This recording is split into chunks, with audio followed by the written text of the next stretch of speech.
India voice, आपकी सोच, आपकी आवाज। नमस्कार, बहुत स्वागत है आपका और आप देख रहे हैं इंडिया वॉइस। मैं हूं आपके साथ आनंद विजय सिंह और इस वक्त की बड़ी खबर के साथ बुलेटिन की शुरुआत कर रहे हैं। ग्रेटर नोएडा में यमुना सिटी के सेक्टर 28 में उत्तर भारत की पहली सेमीकंडक्टर यूनिट की आधारशिला रखी गई। प्रधानमंत्री नरेंद्र मोदी ने वर्चुअल माध्यम से इस यूनिट का शिलान्यास किया। यह यूनिट विश्व की दिग्गज कंपनी फॉक्सकॉन और भारत की HCL के संयुक्त उपक्रम इंडिया चिप प्राइवेट लिमिटेड द्वारा स्थापित की जा रही है। यमुना सिटी के सेक्टर 28 में उत्तर भारत की पहली सेमीकंडक्टर यूनिट की आधारशिला रखी गई। प्रधानमंत्री नरेंद्र मोदी ने वर्चुअल माध्यम से इस यूनिट का शिलान्यास किया। यह यूनिट विश्व के दिग्गज कंपनी फॉक्सकॉन और भारत की HCL उपक्रम प्राइवेट लिमिटेड द्वारा स्थापित की जा रही है।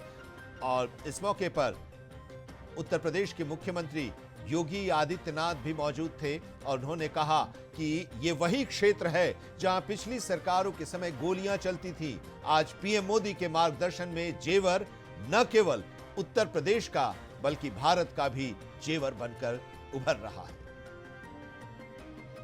भी जानते हैं 20वीं सदी में जिस देश के पास तेल था वहां समृद्धि और सामर्थ्य दोनों आया।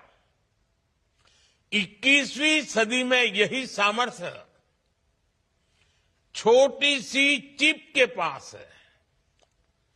उससे जुड़ी स्किल और मटेरियल में है। कोरोना महामारी के दौरान हमने देखा है कि छोटी सी चिप की सप्लाई चेन कितनी कमजोर रही है। उस दौरान चिप की सप्लाई पर ब्रेक का क्या लगा, दुनिया में फैक्ट्रियां रुक गई, अर्थव्यवस्थाएं चरमराने लगी।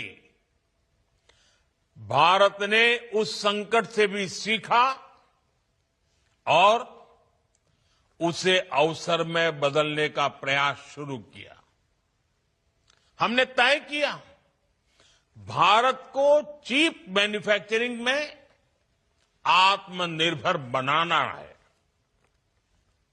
इसके लिए भारत में सेमीकंडक्टर इकोसिस्टम का निर्माण करना है। आज का ये कार्यक्रम इसी विजन का प्रतिबिंब है। HCL और फॉक्सकॉन का ये ज्वाइंट वेंचर, जिनका यहां पर यह प्रथम डिस्प्ले ड्राइवर सेमीकंडक्टर ऑसेट यूनिट स्थापित होने जा रही है, ये वही क्षेत्र है। विजन की बात है।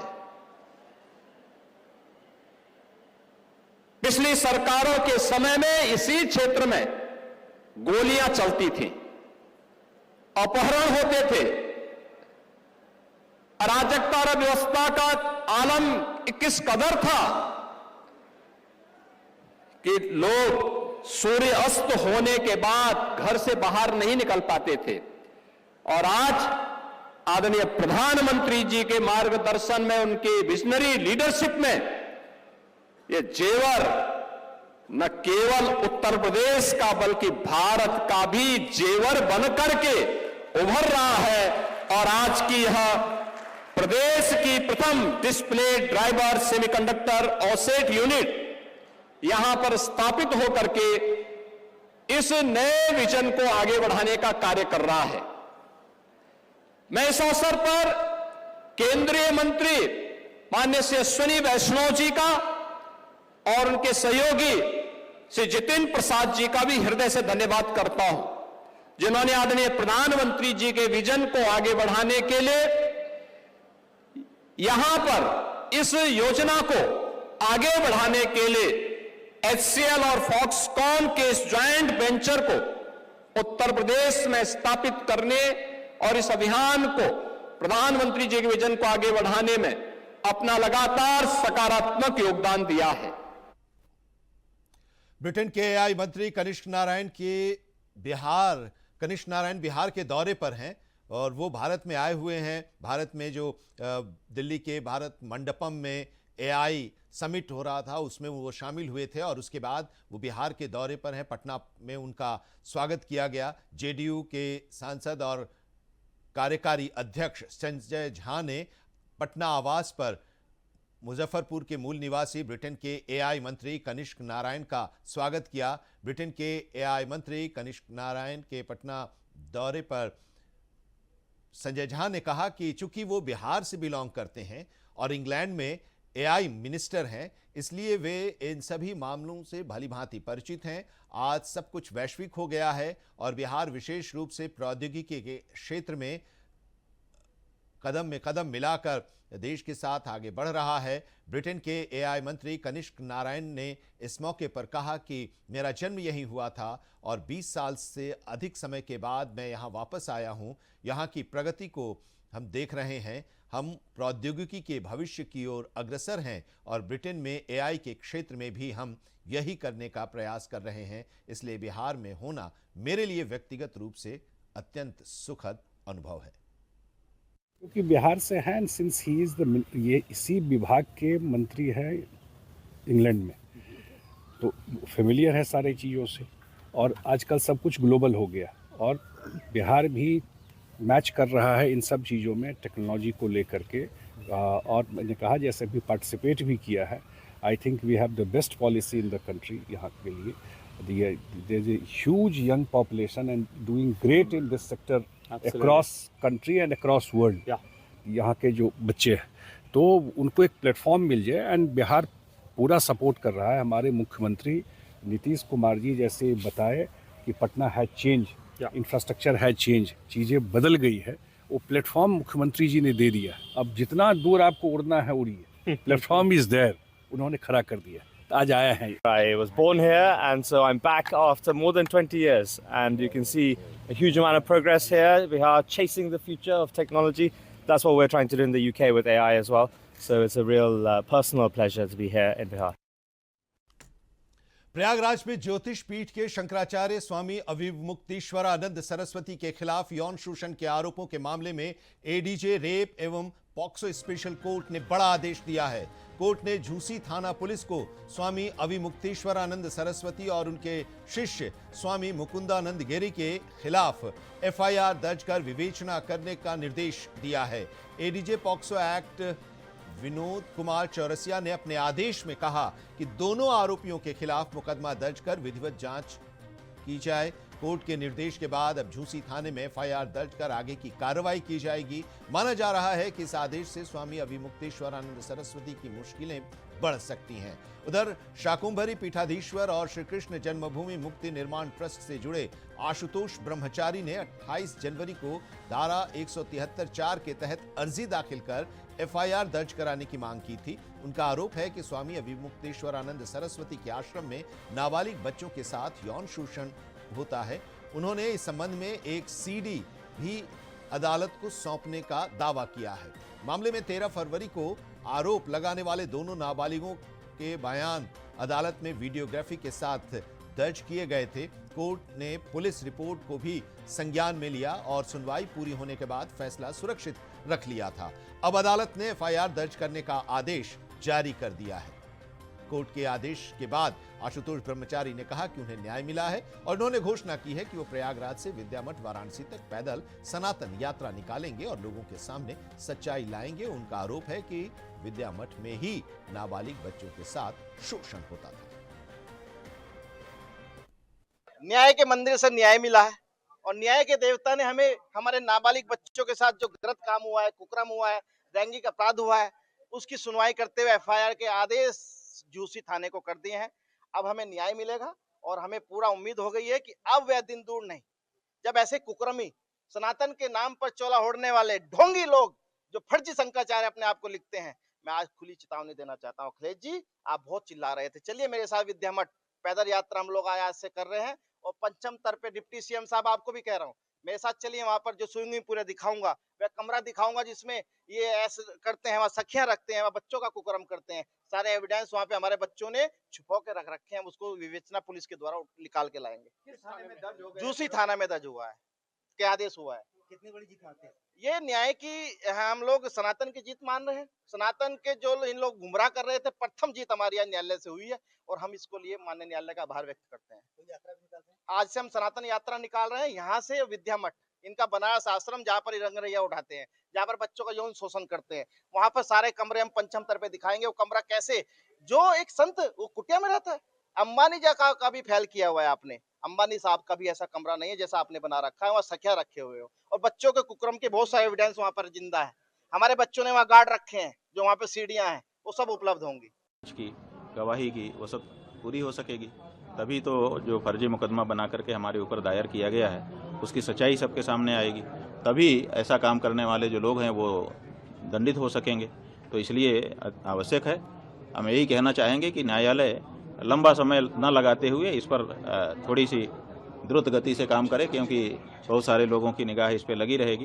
तो जल्दी से जल्दी इस पर गवाही साखी करे और निर्णय करे।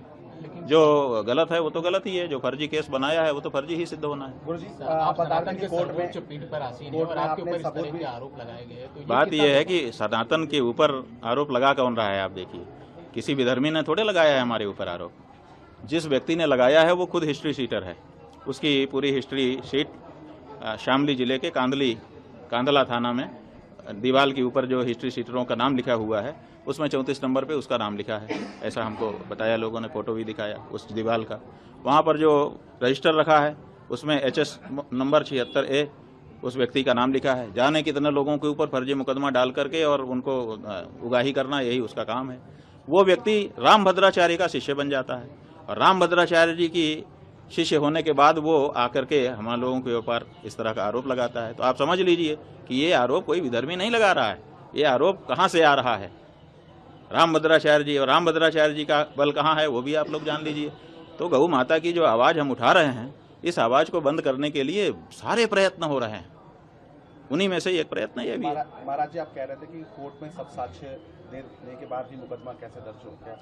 ऐसा है कि मुकदमा तो दर्ज होगा ना, बिना मुकदमा दर्ज हुए जांच कैसे होगी? और बिना जांच के अगर खारिज कर देगा तो आप कहेंगे साहब बिना जांच के खारिज कर दिया। इसलिए मुकदमा दर्ज होकर के उस पर जांच होकर के दूध का दूध पानी का पानी होना, यही प्रक्रिया है और ये प्रक्रिया बिल्कुल सही है, हम स्वागत करते हैं। आगे कार्रवाई आप आगे को कैसे तैयारी करेंगे? हमारी क्या तैयारी है? देखिए, जो सच है उसको क्या तैयारी करना है। उन्होंने झूठा केस बनाया है और उन्होंने कल हमारे अधिवक्ता ने आप लोगों को बताया था कि उन्होंने 2 एफिडेविट दाखिल किए हैं, दोनों में 2 कहानी है।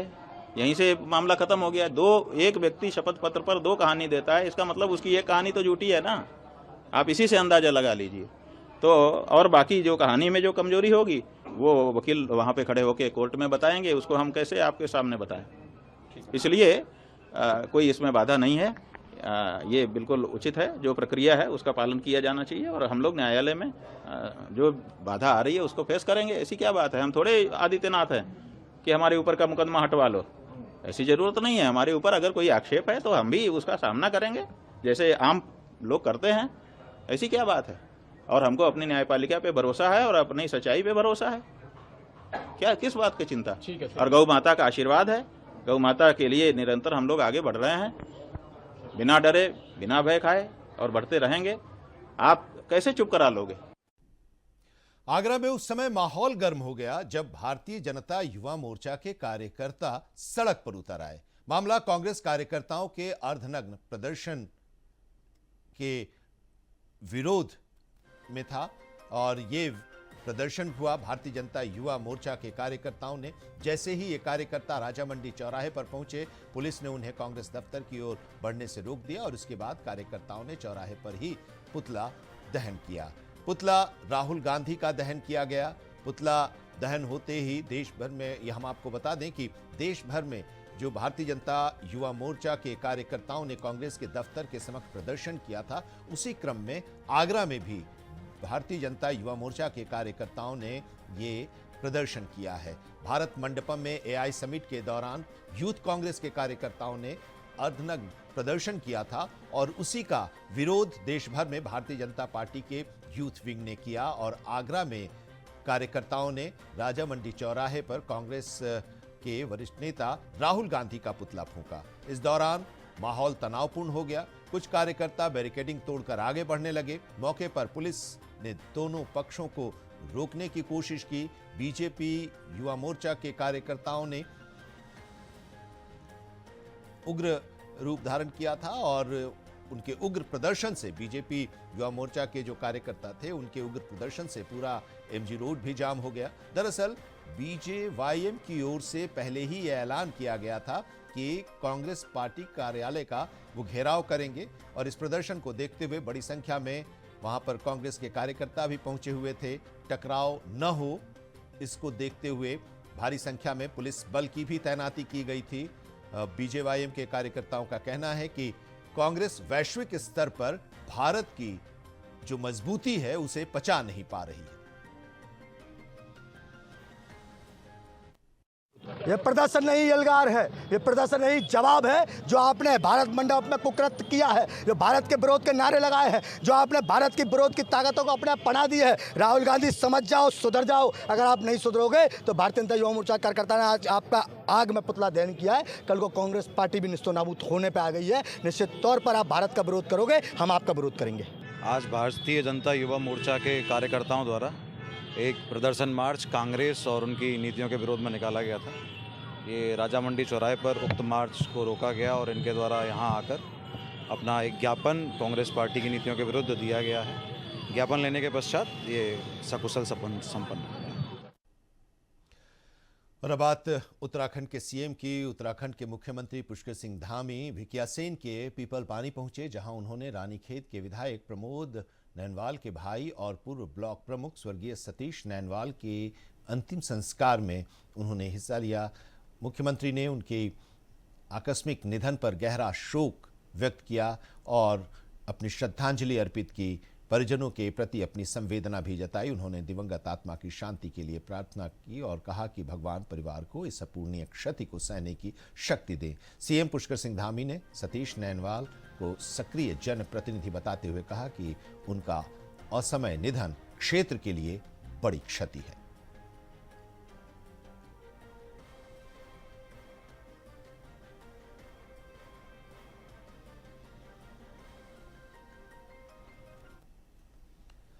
और खबर एटा से कोतवाली नगर क्षेत्र में बाइक चोरी की घटनाएं थमने का नाम नहीं ले रही हैं। एक युवक ने गेस्ट हाउस के बाहर अपनी बाइक को खड़ी की थी और इसके बाद बाइक बाहर से गायब हो गई। हैरानी की बात यह है कि गेस्ट हाउस में लगे सीसीटीवी कैमरे भी खराब हैं और इससे चोरों का पता लगाना भी काफी मुश्किल हो गया है। पीड़ित ने कोतवाली में लिखित शिकायत दर्ज कराई है। पुलिस से इस मामले में कार्रवाई की मांग की गई है।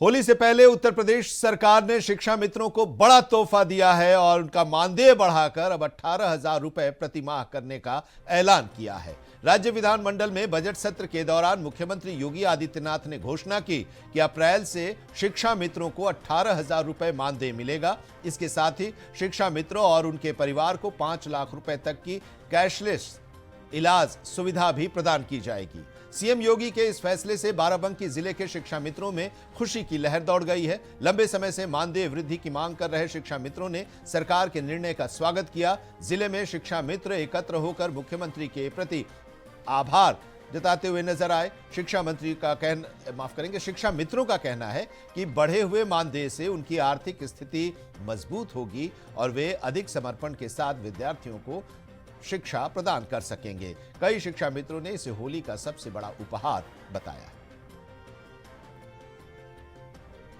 कल शाम को हमारे योगी जी ने जो है हम लोगों के मानदेय में वृद्धि किया है। पहले हम लोगों को 10,000 मिलता था, कल उन्होंने 18,000 रुपया कर दिया है, जिससे हम लोगों का पूरा उत्तर प्रदेश का जो है शिक्षा मित्र सब लोग जो है खुश हुए हैं। इससे हम लोगों की आर्थिक स्थिति सुधरेगी और जो हम लोगों को 5 लाख का कैशलेस सुविधा दी जा रही है, उससे हमारे बच्चे हैं, हमारे गार्जियन हैं, हम लोगों का इलाज होगा बढ़िया। अलीगढ़ के सादाब चिकन दरबार के नाम से चल रहा होटल का एक वीडियो सामने आया है। थाना रोरावर क्षेत्र के तेलीपाड़ा स्थित सादाव चिकन होटल का यह कथित वीडियो सोशल मीडिया पर वायरल हो रहा है, जिसे बीती रात का यह वीडियो बताया जा रहा है। इस वीडियो में होटल का एक कारीगर रोटियां बनाते समय थूक लगाता दिखाई दे रहा है। 6-6 सेकंड के 2 वीडियो क्लिप्स तेजी से वायरल हो रहे हैं। इस मामले की जानकारी पुलिस को दी गई। पुलिस ने मौके पर पहुंचकर आरोपी को गिरफ्तार कर लिया है। वहीं खाद्य विभाग की टीम ने होटल पहुंचकर खाद्य पदार्थों के नमूने भी लिए हैं और जांच पूरी होने तक होटल का संचालन बंद करा दिया गया है।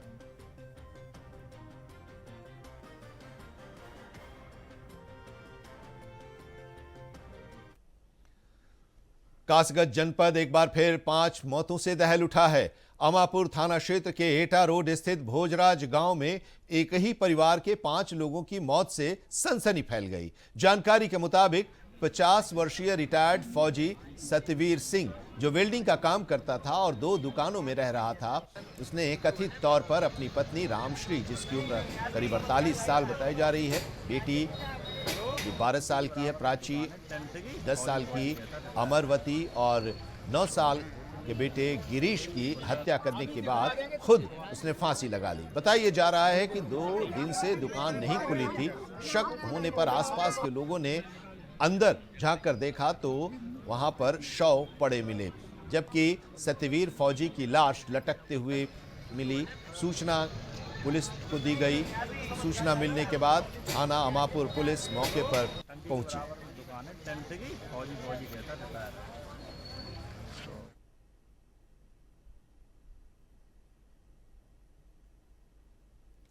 मोगा के गुरुद्वारा बीबी काहन कौर में अकाली दल अमृतसर और दूसरे मिलिटेंट संगठनों ने एक खास मीटिंग की। इस मीटिंग के दौरान गुरुद्वारा के अंदर खालिस्तान के झंडे फहराए गए। पुलिस को इसकी सूचना दी गई। डीएसपी सिटी गुरप्रीत सिंह अपनी फोर्स के साथ मौके पर पहुंचे। जब कुछ पुलिस वालों ने खालिस्तान के झंडे फहराने को लेकर वहां पर जब वो पहुंचे तो खालिस्तान समर्थक पार्टी के वर्कर आ गए और पुलिस का कड़ा विरोध किया। झंडा वापस लिया। पुलिस को गुरुद्वारा छोड़ने के लिए भी कहा और पुलिस गुरुद्वारा से वापस चली गई। संगठन के लोगों ने कोर्ट से मंजूर अपने कागज भी दिखाए।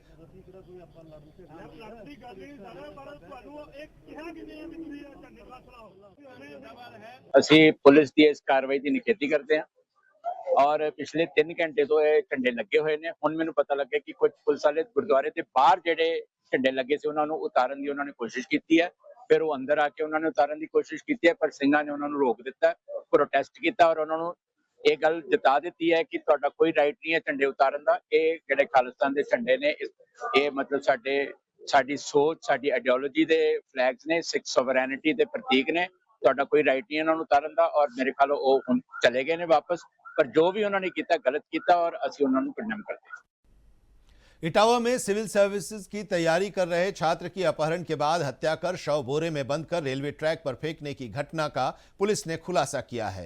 एसएसपी ब्रजेश कुमार श्रीवास्तव ने बताया कि छात्र की हत्या प्रेम प्रसंग के चलते की गई है। प्रेमिका के भाई ने अपने एक साथी के साथ मिलकर इस वारदात को अंजाम दिया और शव को डीएफसी रेलवे ट्रैक पर फेंक दिया। पुलिस ने आरोपियों को वाहन उपलब्ध कराने वाले युवक को गिरफ्तार कर लिया है, जबकि मुख्य आरोपी और उसका भाई फरार है। 20 फरवरी को एक दिल क्षेत्र में शव बरामद हुआ।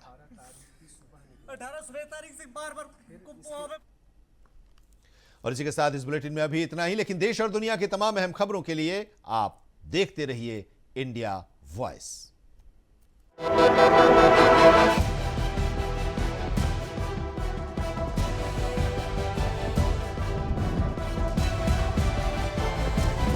इंडिया वॉइस, आपकी सोच, आपकी आवाज।